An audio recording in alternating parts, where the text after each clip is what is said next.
Ross Mitchell, the janitor? Because he just seems to clean up messes on midweek every week. He does, and you know, when you only get to face him one time through the order, it's really difficult because he's a different kind of guy. You don't see a guy like him very often. You know, a second time through, he's going to get a little bit more hard contact. But, you know, in a game like this, that's what you want. You want early contact, and he did that for us. And, you know, really raced through some middle innings there, and that was, you know, important for our ball club. Again, just talk about the offense. I mean, you guys, you put up 12 runs, but it looked like you were getting good contact even on outs. Yeah, I thought we took really good swings tonight even before we scored. And you know, I'm just so proud of Brett Pirtle. He's worked so hard. And, you know, he's really just putting the barrel in a good spot. And, you know, the fact that you got flexibility in that, you know, the guy in front of him is a pretty good hitter too. And, you know, in order for Hunter to get pitched to, you got to be good in front, and you got to be good behind. And, yeah, I think he's providing that. And, you know, Hunter is such a dual threat in that when he's on first base, he can score. You know, the ball is hit down the right field line. He scored on that. I don't know, you know, if there's a ton of guys in our league that could have scored on that ball, but, you know, he can just, once he gets underway, I mean, the guy can just fly. Coach, it's kind of the night you're looking for, just to get a bunch of people in the ball game.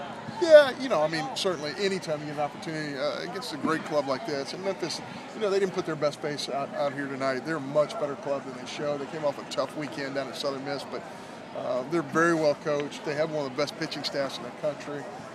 You know, you're expecting a 3-2, 4-2-3 type of game, you know, and you just hope that you're on top. You don't expect something like this because they're just too good a club, but you know, you'll take advantage of it. You'll let some guys play. What did you see, John? Quite frankly, out of Pirtle, when you put him in that 4-hole? I mean, he hadn't hit in JUCO, but you had kept telling me the skill set was there. Yeah, his skill set is good. You know, he's got great quick hands, and you know, it gives you that flexibility because he's a switch guy. And the other thing that happens too is there's so many times he gives you the opportunity to run with a guy in front of him because he's a contact guy. He doesn't swing and miss a whole lot. He's got bunting skills, and you know, I just feel like you got a guy in front and behind Hunter who are contact guys who aren't going to swing and miss a ton. Puts a lot of pressure on the other team, you know, to decide what they're going to do. Do you put a guy on first base who can score on a gap ball, and then a guy behind him who's swinging it well, or a guy in front of him, you know, who's getting to first base? You say, am I going to walk this guy and put the guy in front of him at second base? I mean, those two guys have really helped Hunter a lot. And I'm talking about Detz, of course, along with Pirtle, but you know, they're important.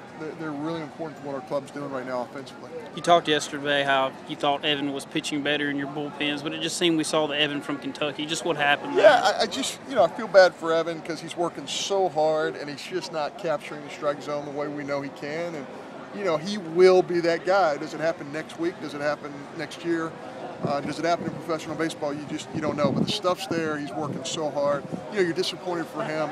But it opens the door, again, for Evan, and I mean for Ross, who pitches so well. So, you know, we won't dwell on this for Evan, and I'm sure, you know, I hope we can get him back out there again because, you know, he's just too talented not to try and keep throwing him out there to see if he can overcome this little command issue. Again, though, John, you're 10-0 in midweek.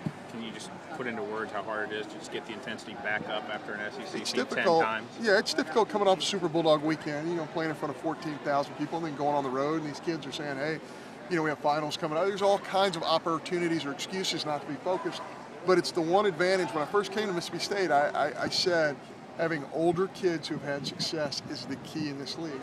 And you look around our dugout and you see kids who have had success, kids who have been on really good clubs, who have won in the postseason, who are now older. And that means the world, especially in midweek games, when you're right, you have to gut it out and you have to come focused.